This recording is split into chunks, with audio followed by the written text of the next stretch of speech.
Yang pertama akan ada lanjutan puluhan video yang juga di situ akan membongkar dugaan keterlibatan petinggi-petinggi negara kasus korupsi. Dan ini video-video nanti itu kalau diliris akan menggemparkan, Mas, akan mengubah peta pemberantasan korupsi, opini publik, dan luar biasa. Saya cuma mau kasih tahu aja sebagai sahabatnya, pada saat saya pulang ke Jakarta banyak dokumen penting sudah saya amankan. Jadi yang takut dokumennya bisa dihilangkan dan bagaimana lah gitu, udah saya amankan di Rusia. Jadi pada saat saya pulang ke Indonesia, saya dititipi beberapa dokumen penting dan sudah saya amankan dan saya sudah notariskan di Rusia ini. Ya bisa saja itu jadi bom waktu, kita lihat aja. Jadi kita tunggu ini dengan berdebar-debar, tetapi yang kita debarkan justru adalah legitimasi Prabowo akan diuji melalui kasus Pak Hasto ini. Assalamualaikum warahmatullahi wabarakatuh. Balik di channel Prayoga Muhammad. Ya teman-teman semua, seru ya. Pertarungan telah dimulai, PDIP versus Bapak Mulyono. Karena kita sebagai rakyat ya kita tunggu saja teman-teman semua. Karena mereka ini kan dulu bersama dalam kekuasaan, di mana PDIP dengan Pak Jokowi ini bersama dalam kekuasaan. Ya anteng-anteng aja tuh, nggak ada yang saling menyikut gitu. Tapi ternyata setelah sekarang akhirnya beda jalan ya kan, sampai akhirnya juga Pak Jokowi dipecat oleh PDIP, tiba-tiba Pak Hasto ditetapkan sebagai tersangka. Dan ini sudah dikatakan oleh Bu Kony ya sebelumnya di podcastnya Bung Akbar Faisal. Nah nanti juga kita akan lihat ya komentar dari Bu Kony sendiri. Nah teman-teman semua, kemarin juga Pak Hasto ini sudah membuat video ya, yang dimana beliau juga mengatakan intinya ya kalau memang harus penjara tak masalah. Tapi beliau sudah membuat beberapa video teman-teman semua. Yang kata orang PDIP juga mengatakan video ini jika nanti disebarkan pasti banyak yang kaget. Nah video apa sih teman-teman semua?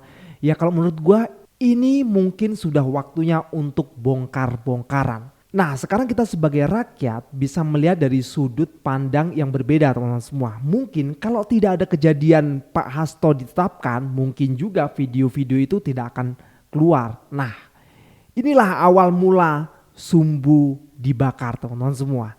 Jadi kita sebagai rakyat pasti akan menyaksikan. Nah kali ini gue akan merangkum ya video-video yang mungkin nantinya akan membuka juga pemikiran kita mengenai kasus dari Pak Hasto sendiri ya teman-teman semua. Karena kalau dipikir-pikir lebih banyak kasus yang lebih besar yang merugikan negara sangat besar tapi tidak terangkat. Oke teman-teman semua, kita lihat dulu komentar netizen di akun X. Ini tweetan dari Demokrasi News. Seru, pertarungan dimulai, PDIP bakal balas dengan bongkar kasus ijazah palsu Jokowi dan Fufu Fafa. Di sini terlihat ya foto dari Pak Hasto. Ini banner yang sangat ngeri. Dan dari sini terpantau ada yang menikmati pertikaian. Sepertinya rakyat nih lagi menikmati ya. Coba komentar dari Samsung Lama. Provokasimu tak kesampaian tong karena banyak kader di tubuh banteng yang mengharapkan Hasto ini lengser. Tak mungkin ada dua matahari kecil di PDIP karena hal ini kan membuat Puan tak punya cukup akses ke semua urat nadi banteng. Penyebab sinar Puan selalu redup yang karena Hasto ini tong. Komentarnya ya, kita lanjut lagi. Mari kita tonton dan saksikan, ini bakal seru dan mengasihkan. Sebagai partai pengusung Mulyono harus berani buka-bukaan agar terang benderang apapun dan bagaimanapun. Rakyat akan jadi korban kalau memang benar manipulasi ijazah saat pendaftaran dan jadi status terpidana. Bukan saja pemalsuan dokumen tapi juga korupsi 5.000 T. Ngeri juga ini. Asingkan Jokowi dan keluarganya, buang ke tempat paling terpencil di Indonesia. Mereka tidak pantas hidup di tengah manusia yang beradab dan merdeka. Itu komentar dari netizen ya guys. Gue gak mungkin lah baca satu persatu. Nah sekarang kita masuk ke videonya. Kami sampaikan Mbak, sebelum Mas Hasto ini dijadikan sebagai tersangka, sudah ada ancaman kepada beliau. Bahwa beliau akan dijadikan sebagai tersangka kalau ada pemecatan terhadap Joko Widodo dan keluarganya. Dan ini keterangan resmi dari Mas Hasto. Ini sudah direkam di hadapan notaris sebagai bukti yang kuat. Nantinya akan dikeluarkan secara resmi. Jadi ini ingin sampaikan bahwa kasus ini benar-benar kasus hukum, kasus politik, politisasi hukum ya. Dan dengan itulah kami di PDI Perjuangan sendiri, bahwa yang sekarang menjadi tersangka bukan Hasto Kristianto sebagai pribadi, tapi Hasto Kristianto sebagai Sekjen Partai Demokrasi Indonesia Perjuangan. Dan Mas Hasto itu taat hukum dan kooperatif. Dan yang menarik adalah Mas Hasto sudah membuat puluhan video. Itu adalah yang tadi disampaikan, itu yang pertama. Akan ada lanjutan puluhan video yang juga di situ akan membongkar dugaan keterlibatan petinggi-petinggi negara kasus korupsi. Dan ini video-video nanti itu kalau diliris akan menggemparkan, Mas, akan mengubah peta pemberantasan korupsi, opini publik, dan luar biasa karena yang akan disebut nama-namanya dan bukti-buktinya nanti sungguh mencengangkan. Dan saya sudah menonton beberapa video tersebut dengan bukti-bukti yang sudah ada. Ya bagus, bagus. Kalau berani bongkar-bongkaran itu lebih bagus. Karena kan rakyat kan akan tahu nih siapa dalang dari semua ini ya kan. Siapa sih yang paling bobrok gitu loh. Biar terang benderang.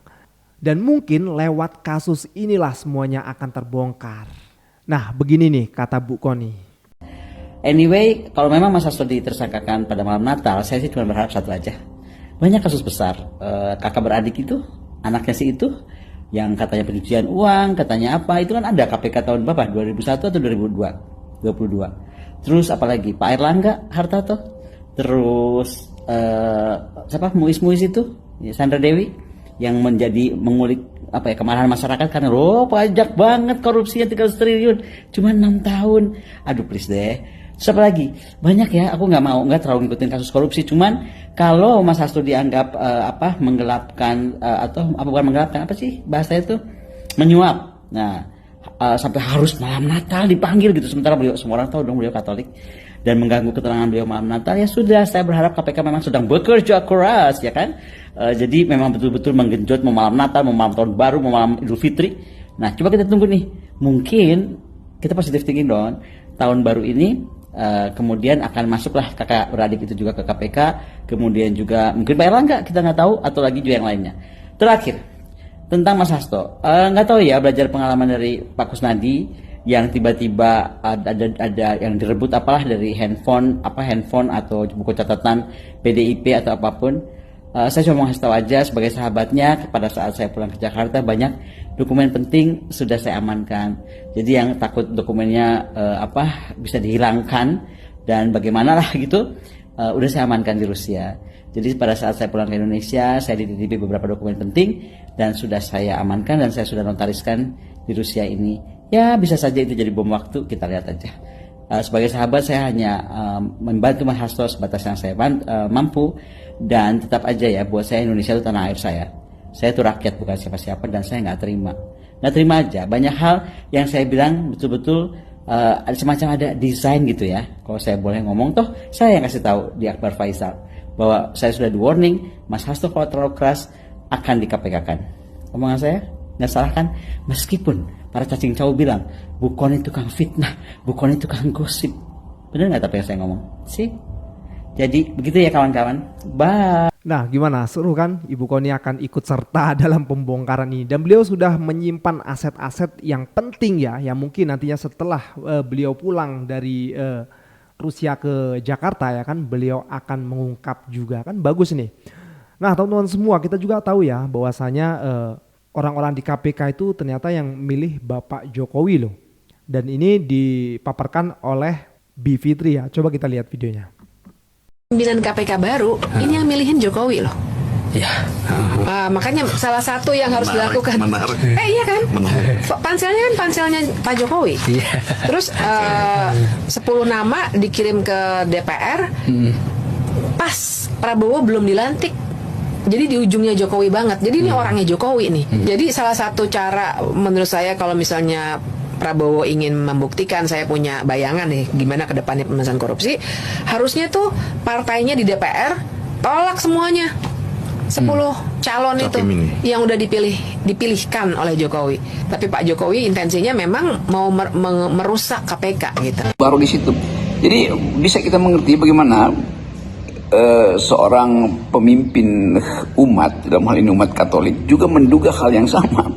Juga sebetulnya mereka yang ada di dalam wilayah moral seperti ustadz, kaum oposisi yang tidak punya kepentingan dengan kekuasaan melihat hal yang sama, bahwa di belakang isu suap sogok menyogok ini itu ada pesan politik yang sangat kuat, yaitu hancurkan PDIP, ganti Hasto. Semua itu sebetulnya hal yang mudah kita duga atau kita postulatkan dari sekarang. Jadi keterangan-keterangan yang diberikan oleh KPK akhirnya jadi semacam ya orkestrasi yang dipaksakan tuh. Padahal sebelumnya kita lihat bahwa KPK berupaya justru untuk menangkap Harun Masiku, nggak berhasil, sampai akhirnya ditetapkan sebagai sudah terhukum, udah inkrah, tetapi masih ada ambisi pesanan untuk menangkap orang lain yang sebetulnya jauh sekali dari peristiwa itu. Dan peristiwa itu tidak lagi dianggap sebagai kausa celebre, kasus yang mendebarkan karena uangnya uang sendiri, ya, mungkin dia pinjam, mungkin juga dikumpulkan oleh teman-teman. Tapi kan peristiwa itu udah selesai itu. Jadi itu yang menjadi kecurigaan bahkan dari seorang kardinal, pemimpin umat Katolik di Jakarta. Kalau Anda netizen dan banyak pengamat mengaitkan kasus Hasto ini dengan cawe-cawenya Jokowi, kan sekarang ini presidennya Pak Prabowo. Apa iya Pak Prabowo akan tinggal diam begitu saja? Ya, kita mesti cukup punya kemampuan untuk menyimpulkan bahwa guncangan politik di awal tahun ini, tahun 2025 di depan yang tinggal beberapa hari lagi itu akan jadi, saya kira, turning point bagi Pak Prabowo untuk memutuskan apakah pemerintahan Pak Prabowo akan menumbuhkan harapan bahwa soal-soal yang tadinya diminta publik, artinya kan ada hal yang belum selesai soal perilaku Pak Jokowi ketika mengintervensi Mahkamah Konstitusi untuk menjadikan Gibran sebagai wakil presiden, dan tentu itu persiapan untuk jadi presiden, dan itu terkait dengan upaya Pak Jokowi untuk mengamankan dirinya karena satu waktu mungkin akan dibuka banyak hal yang menyangkut kebijakan Jokowi yang bersifat intervensi, kebijakan Jokowi yang menguntungkan beberapa pihak, dan itu artinya potensi korupsi, laporan dari dosen Ubedillah tentang manipulasi dan money laundering misalnya, perusahaan-perusahaan keluarga Jokowi, kan semua itu masih ada dalam rekaman publik. Jadi Pak Prabowo akan harus sangat hati-hati dan sangat strategis dan taktis untuk mendengarkan tuntutan publik itu. Apapun, Pak Prabowo sudah jadi presiden dan publik akan tagih bagaimana Pak Prabowo menyelesaikan semua tanda tanya besar yang masih menggantung di benak publik tentang perilaku politik Presiden Jokowi ketika dia berkuasa. Jadi tidak ada yang kadaluarsa kalau itu menyangkut kejahatan terhadap konstitusi, kejahatan terhadap partai-partai putih yang pernah diarahkan untuk maksud yang jahat dari Presiden Jokowi. Kan itu yang dirumuskan oleh publik. Saya hanya berupaya untuk menganalisis itu, memberi konteks pada apa yang terjadi hari ini pada Hasto. Jadi kita akan lihat satu skema baru, satu tampilan baru politik Indonesia di awal tahun 2025 nanti, ketika isu ini membesar dan mendalam, lalu Pak Prabowo mesti beri semacam keterangan publik tentang apa sebenarnya yang terjadi. Atau kata film I know, saya tahu apa yang kau lakukan di musim panas yang lalu itu. I know what you did last summer. Ya, kira-kira begitu judul filmnya. Tapi last summer itu artinya era pemerintahan Pak Jokowi sebelumnya. Jadi kita tunggu ini dengan berdebar-debar. Tetapi yang kita debarkan justru adalah legitimasi Prabowo akan diuji melalui kasus Pak Hasto ini.